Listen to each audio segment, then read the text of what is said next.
I'm about to do a Facebook Live with Andrew. This is our second Facebook Live show, and we're going to have a conversation on some men's themes. We're both really interested in the conversation and really want to be a part of it, try and get this out there to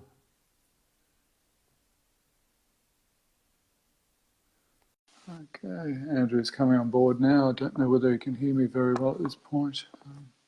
It's a bit of interference. How are you, mate? Good, Mark. Can you hear me? Yeah, can you hear me okay? Yeah, very well. Yep. Can you hear that noise in the background? Hang on. Just adjusting the audio. Yeah. Yep. Good to see you. Likewise, mate. How are you? Yeah, I'm good. How are you? Yeah, not bad. After a long weekend, Yeah. one could be a bit better, but that's part of life. Yes, yep. Look, well, I'll try and record this again, but there's a bit of electrical interference. If I take out, can we just make a technical adjustment?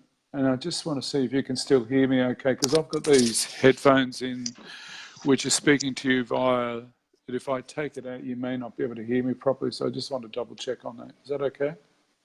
Yeah. Yeah, just give me a Yep, all tick. good. Yep.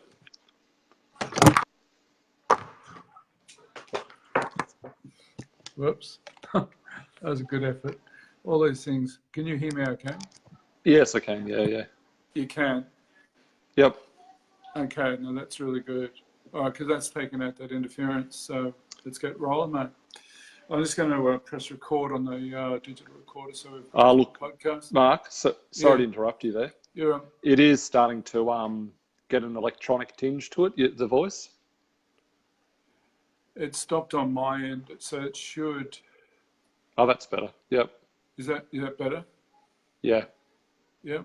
All right, mate. Okay. We'll record this now. Start the recording for our podcast as well, and we'll hopefully produce this up. All right, we'll kick off. Sounds good. All right, mate. Let's kick off. Okay, the conversation tonight. We're Easter. We've just had Easter, 4 days, and that's a time for families to reconnect and connect back together again, and take that opportunity to go away and spend time with them.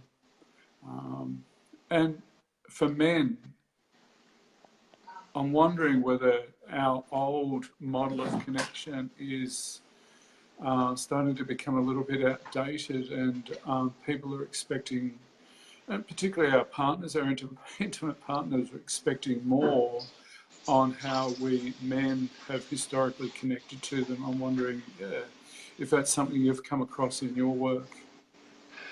It sounds, Mark, like what you're hearing out there is a call to step up and connect a little more freely and show a bit more vulnerability. Is that what you're hearing? Yeah, women do. Well, my experience from the history of my work, that is what I'm hearing. We men have had a certain way of being conditioned on how to do it, but a lot of times we do it by fixing. And fixing and doing, perhaps. Fixing and doing. That's exactly right. And I'm just wondering whether that's not what. Yes, women do want that in our relationships, but our way of fixing, I'm wondering whether that's becoming problematic for many women in our community and in our relationships, and they're wanting a little bit more depth to the connection. I'd love to have a female voice in this conversation. It's just occurring to me as we talk. Yeah. So I guess we don't have that at the moment. So I'm going to throw a heap of generalisations around. And that's okay. I think let's throw those generalisations around, and if people want to make comment, please do. Yeah, and with the understanding that generalisations are never completely accurate. There's always exceptions. That's right. Yep. Yes, they're always open to differences of opinion, and Yeah. that's okay. That's all Yeah. good to be able to enable that. Yeah. So Right, there's so my let's disclaimer. I've got the small print out there. all right, good on, yeah, good on Ho- you. Hopefully Can I I won't be. sign that? Hopefully I won't be strung up for whatever I might held say to next. held to ransom, held to Yeah. ransom one day. Yeah. Yeah. Yeah. All right. Yes. So connection. How do we men? Do we? I believe we men do need to improve our ability to connect. Mm. You know, And so where does connection begin? Do we need to connect with ourselves first before we connect with others? What are I'd your have thoughts to. on that? Yeah, I'd have to say we do need to connect to ourselves, and my experience is that we're sort of connected at the head, and that's about it. We've disembodied our, you know, to have feelings, to have the experience of an emotion. That's that's in the body. That's or the early signs of that emotional stuff is in the body. I always like to talk about the heart. To me, the heart's really an important part of connection, but I'm wondering how we are disconnected from that. So when we talk about connecting from the heart, Yeah. is that connecting with our emotions, with our feelings, or with a deeper felt sense that's harder to put into words? How would you describe that? Yeah, I would use all those scriptures you've used. Okay. From an Eastern perspective, the heart is the heart chakra, known as the heart chakra, the emotional center of the body. In the East, when they are talking mind, they don't point to their heads like in the West. They point to their hearts. It is feelings. It's radically different. It is radically different. To me, when we're talking about love, yes, I can have loving thoughts, but love to me is at a heart level. To me, it's a feeling. I'm not sure whether that's accurate enough, but it is. It's we sense it. Yes, we can do loving things, and it's when we're well connected. It's like there's a warmth between each of us. And when we're disconnected, there's, maybe I call it the invisible elephant. We're dancing around that invisible elephant. That invisible elephant that can sit in the room. I think we all know that feeling. You know that feeling? Yeah. Yeah, absolutely. Absolutely. And so when we do get that feeling, that experience in intimate relationships, where do men go with that? How do we? Wouldn't we want that fixed rather than have it there? Why does the word man cave come to mind all of a sudden? Run away, run away. It's like the old Monty Python. Yeah, we run away. I would suspect, yeah. I'm joking, but yeah, maybe shut down, close off, protect. Yeah, because that man cave can be literal and figurative, can't it? Yeah, it can be. Yeah. And I suspect a lot of men do. Well, we all go there. I'm not sure, I don't think it's we need that space to protect ourselves at times. My wife has a word for it. Yeah, what's that? Stonewalling. Oh, yeah. Yeah. Fair enough. Putting the walls up. Yeah. Hiding behind the wall. Yeah, Yep. which it's a protective stance, isn't it? And what's being protected? Yeah. I'd have to say, my immediate reaction to that question was my vulnerability. Yeah. And so then vulnerability, that is what? A fear of rejection, being wrong. Yeah, fear of rejection, fear of disconnection. Making a mistake, disconnection. Yep. It fears disconnection. I don't want to, I want to connect. Yeah, and when I'm not connecting to the way my vulnerability needs it, I believe our vulnerability, there's an authentic vulnerability, and that has a need. Yep. And maybe as men, we react to that authentic vulnerability. We can react to it inappropriately, use anger, retreat to the cave like you're talking about, rather than acknowledging that felt sense of disconnection. Vulnerability is such a big topic, and I wonder if it's good to name up that vulnerability is different to being in a victim space. Yeah, okay, go on. Can you just elaborate on that a bit more? You know, we use the term fairly freely in our conversation, vulnerability.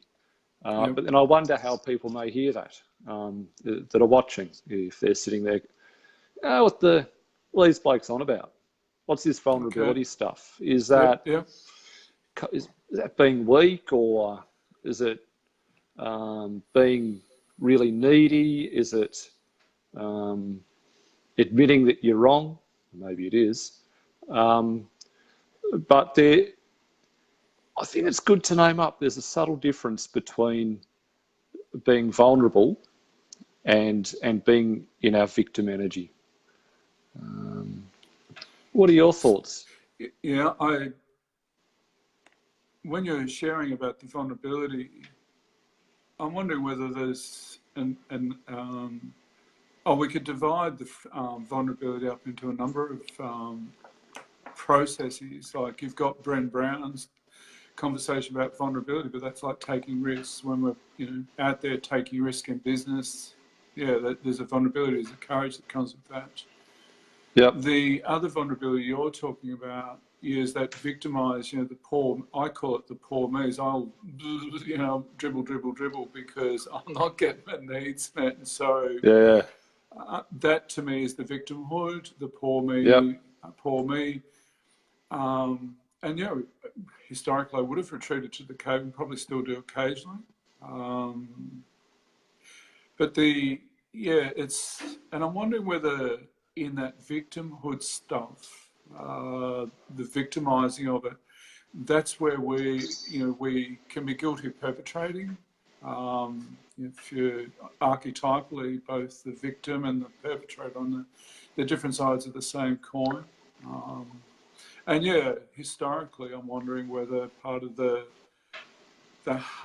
difficulty for us men is we've been socially conditioned to react to our vulnerability, to that emotional vulnerability.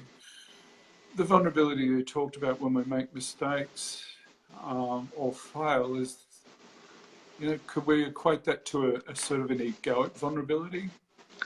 I've put myself out there, I've showed up, put it out there, but it's, oops, I failed, oops, therefore I'm feeling a bit, I'm shamed.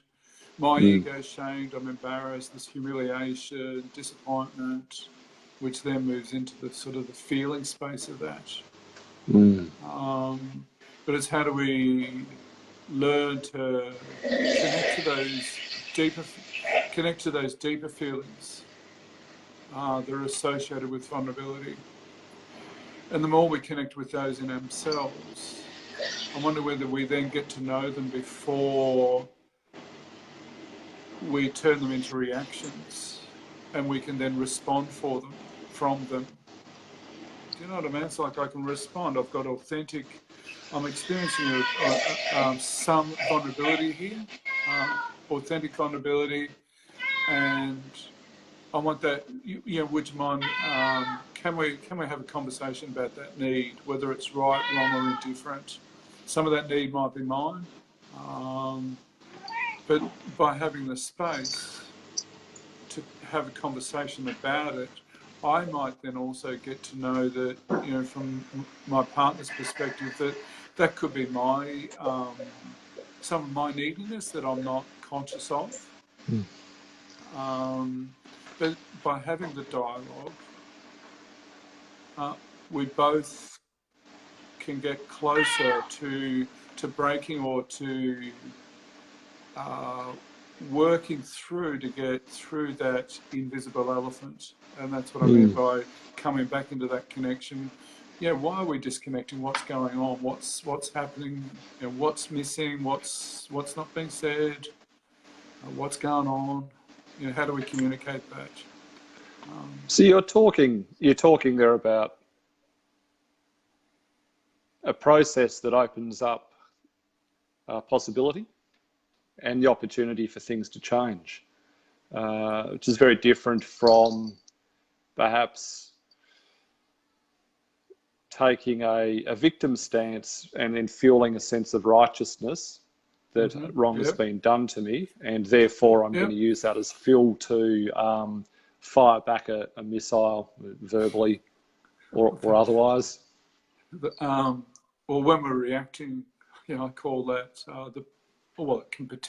it can grow into the poison dart game. You know, I'm already feeling an arrow, and because I'm feeling the arrow, I'll react and throw out an arrow. You know, which is, but then there's also the second, you know, the story of the second arrow. But it's like, what's that story? That's a Buddhist story. Is the second arrow? There's the first arrow in the story we keep telling about. The first arrow is the second arrow. Yep. Yeah, you know, the more we keep telling that story in the mind, there's the second arrow, the pain of the second arrow. And that's coming in at us, but we're directing it back in towards ourselves. And that's then going to fuel righteousness, which leads to firing arrows back. Okay, yeah, that makes a lot of sense. And I think the righteous, you know, my belief is we're never going to get rid of these different personality traits. You know, I'm sure, well, I can only speak for myself, but, you know, I'm sure I put my self-righteous self, that personality, in my shadow side and keep it in the shadow. And I don't really want to use it. You know, however, you know, when things are getting a bit delicate, and it's really interesting. One of the language that's really just dawned on me of late to describe that vulnerability, that deep, I call it our divine fragility. It's really we've all got this divine fragility. That's. I might be hearing you wrong, Mark, but Yeah, go on. There's a power in that, isn't there? In describing it or owning it as my divine fragility. In the divine fragility itself. Yeah, it is. I'm just checking in as we're having this conversation now. What I'm sensing is, as you asked me that question, you know, I'm experiencing a connection to you as we're having this conversation about that word, the terminology I've just used. It's shifted the energy of our conversation. Oh, that's my felt sense of it. I'm not sure whether I'm sensing we're connected through that word. It's resonated with you at some level. Would that be? Yeah, it has. Yeah, okay. Absolutely. Yeah. Now that's connection. Yeah, it's a beautiful terminal. You know, it's just there's nothing right or wrong with it. It just is. It's just to me, it's a beautiful way to describe it, the essence of vulnerability. Of course, you know, the prehistoric brain, it's a few million years out of date. It's still gonna do whatever it can to protect that divine fragility. This is the survival brain. Well, that's the survival brain. Yeah. Yeah, and the survival strategies. That's right. We've all got. The cat. That's right, and we're going to use them. Yeah. But it's how can we have appropriate conversations intimately with each other that opens the door for us both to connect to what we're protecting is that divine fragility, or whatever language people want to use. It doesn't matter, but it's... So how did that... Can you just share with me, what did that word do for you? That, how did you link? How did it did it resonate with you in some way, that divine fragility? It did. I'm going to struggle to put this into words now, Mark. That's okay. Yeah. That's okay, mate. That's just what... Hey, guess what? We all struggle to put stuff like this into words, and I'm sure we do that in our interpersonal. We're going to balls it up. We're going to get it wrong. We're not, because this is the deeper material coming to the surface. And what I wonder is, why did it resonate? Back in the head now. Right. The I love it, mate. Go on. The word fragility being a word perhaps I might otherwise avoid. All right, But, do I want to be fragile? No, hell no. Oh, well, good. I'm tough. I can handle things. Oh, yeah, you're a bloke. That's it. That's right. Oh, shit, we ain't allowed to have that.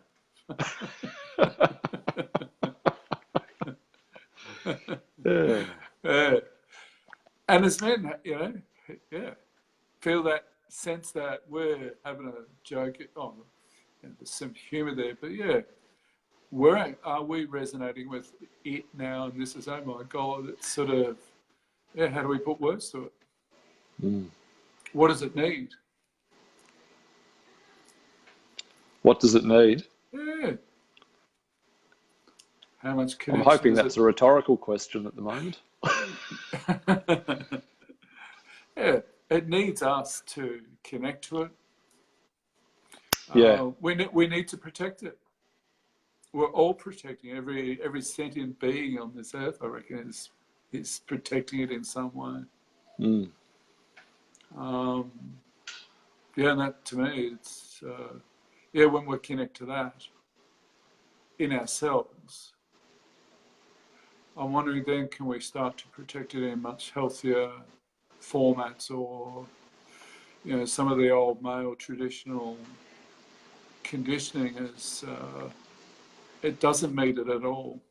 When we come up into our heads, do we lose the resonance to it? I think so. I think so. And I'm reflecting while you're talking. Divine fragility, presence, vulnerability. These are experiences that require courage to enter into. And I liked that you talk about risk. And I think so much of what we do in relationship or life is about taking little risks, big risks with that vulnerability. Assessing when we're going to take that risk, and it's back up in the head stuff. Choosing to open, and then taking that risk and stepping into the heart. So when we step up into the heads about taking those risks, how do we communicate that in ways that are not going to cause reactions? And is that something that, when we men are trying to articulate this stuff, is, when we're taking risks, I'm wondering how much fear and anxiety and how many other emotions are running amok inside our body. And then we go back up into our heads to articulate it, and do we miss half the articulation because we've disconnected from what the information that's being fueled in our bodies and into our minds? I don't know. If we're getting caught in anxiety and fear, and that primitive brain's taken over, then transforming an experience into words is going to be hard. communicating it clearly is going to be hard. So how do we connect to that fear within ourselves because once the brain's kicked in and the reptilian brain's kicking in to send up all the defense shields, where does our thinking go there? Where does our conversation go? Who's the conversation? We're primarily defending ourselves or protecting ourselves, aren't we? Mm. And so how do we stop and just check in and connect to what's okay? What I would imagine when we're taking a risk, do we want that risk supported? Mm. Absolutely, of course we do. Of course. And if we're going to look at strategies, how do we do these things? Defaults, life hacks, I think they call them these days. Is some of that good old-fashioned assertive language skills maybe a good thing to lean on? Put an I in front of what we're about to say next. I feel. And I need. What's happening for me? I need. Yeah. Mm-hmm. Yep. I need your support because. Because I'm struggling. I'm struggling here. And I want to, and I'd like to do a good job of sorting this out. Simple language. Okay. Mm. And I don't know, for just that few seconds, I felt as though I wanted to sit and be present to what you just shared. Mm. Just to meet it, not to use language, just to be in the stillness of what you just said and just be present to that. Mm. Not trying to change it, honour it. It's there. Mm. Now, how do we, as men, begin to acknowledge and honour that space within ourselves first? If we take another step down from that assertive language stuff, which is the what we're saying, the next challenge is how are we being, or who are we being, when we say those things? What energy am I speaking from? How I wish to have reacted to that straight away was I'd be the true me. I'd be in my truth. There'd be some real honest, this is how it is. Mm. It's like all the armour's just been taken off. And I'm just, because I've owned what this is what I need. When we say I think, we still can think we need it, but just the way we've been communicating it now, it's like in that felt presence, there is a different energy in it. Mm. We're not. I was going to go with that conversation just then. I thought we're not protecting it, but yes, we are protecting it, but we're protecting it in a different way. Mm. You with me? You're tracking with me? Yeah, we're protecting it, but in a much different space. Mm. And as we men can do this more with ourselves, I wonder whether that's an invitation then to invite our partners closer to that conversation. Mm. And, will they hear us? Will they meet us there? I'm pretty confident that they would, because we're saying it in we're carrying ourselves differently. We're carrying ourselves in such a loving, caring way. It's It's like a real, we're here. And they're probably saying, I'm about bloody time. I should have been here years ago. You know what I mean? Oh, just you guys are slow learners. Oh, we've been waiting. We've been waiting in this space for you on your wallies. Come on. You know, hurry up and learn it. You know? It's just been beautiful tonight, just sitting here with you. We've been doing it in this conversation. You're 100 miles. We're doing it. It's beautiful, mate. It's just lovely to sit here in this space with you. Yeah. Away from that, you know. And yeah, I'm sure we will have those really interesting intellectual. But the presence tonight's just been fascinating. It's just been amazing to just sit here and share it with you and just, just be in honour of it. And that word, half the time I don't know where these words come from. They just sort of drop in, and it was a lovely word. Trying to get across that essence of that beautiful vulnerability. I love the way you're able to trust that. Yeah, it's taken a long time. Yeah. And there's still fear around it. But it's to be able to just got to be really connected to all the different parts of the selves, because sometimes you know how we blokes we've all got the positives, on the boardroom, the positive personality traits. They're out doing all the good things, and they the good parts of our personality traits. Oh, righto, I've done X, Y, and Z. Where's the connection?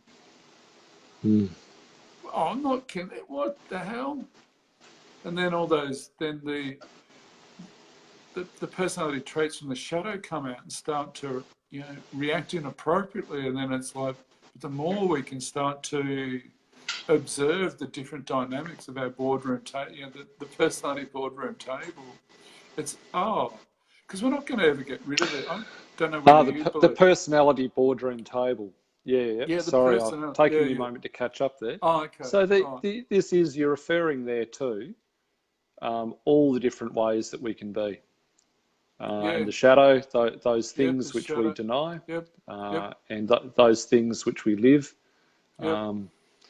And where I think you're going with that is we don't ever really lose any of those selves or any of those ways of being, but we need to embrace all of them. Embrace them all. It's like when we become more able to observe, it's like turning the light on into the shadow side of the psyche. Oh, hello, you're all there. Hello. Not about having a party with them, but it's about, it's like, okay, right. Oh, thanks very much. You've done this. You've got me this far in life. Here's some of the shit you've done I ain't happy with. But by honour it, by acknowledging it, and because they're all designed to self-preserve. Yeah. And unfortunately for men, I think the part of us that they are designed to preserve, we've had that suppressed since we're about 5 years old, that emotional self, that emotional being. Hey, you're going to cry about something, well, I'll give you something to cry, which has just taught men to suppress. Yeah, harden up. Harden up, armour up. Is it okay to show anxiety on the football field? Oh, no. No. Well, I don't know. Have times changed on that? Probably not. Probably not. They've just gotten faster. Yeah. And there's more rules around, and rightly so, about the behaviour on a football field. And that is society and men starting to call out some of our behaviour and say, hey, that's it, enough of that stuff. Interesting conversation, mate. Yeah, anything good to chat with you again. Anything further? Or shall we call it to a lovely close tonight? This is I really appreciate this, honestly. I think we've done enough. let's bring it full circle. Yeah, go And on. we started talking about connection, Yeah. Easter, and family. Yeah. How did you choose to connect with family this Easter? I went down to Karoj, down and spent time with my dear sister down there, and it was it's always very sociable, shall we say, down there. And it was Yeah, nice good. to, yeah. And we were going to go fishing up at the Rocklands with my other sister. So yeah, I do spend these times. So fishing is a way that you connect? Yeah, yeah, fishing is Yep. a way to connect, and there's a lot of history. The boat that they're going to be launching is our father's old boat. So yeah, Okay, wow. unfortunately, Yeah. that one didn't go ahead this weekend. So we went to the other sister in Karoj and socialised there, and socialised well, and probably paid the price for it. And Yeah. you, what did you? Bushwalking. Yeah, it's a beautiful time of year in Tassie at the moment. Up at Mount Field, there's a myrtle beach, which it's Australia's only deciduous tree, and it turns a beautiful gold colour. So we've been wandering around up there today. Yeah. Oh, beautiful. And there's connection to that. You've There got is. connection Yeah. to your partner and your son. That's right. And Yeah. So family time, away from screens, TVs. Yeah. Good conversation, mate. Thanks, Mark. Let's keep working on, mate. All right. Talk to you next week. Namaste. All right, look forward to it, mate. Take care. Namaste.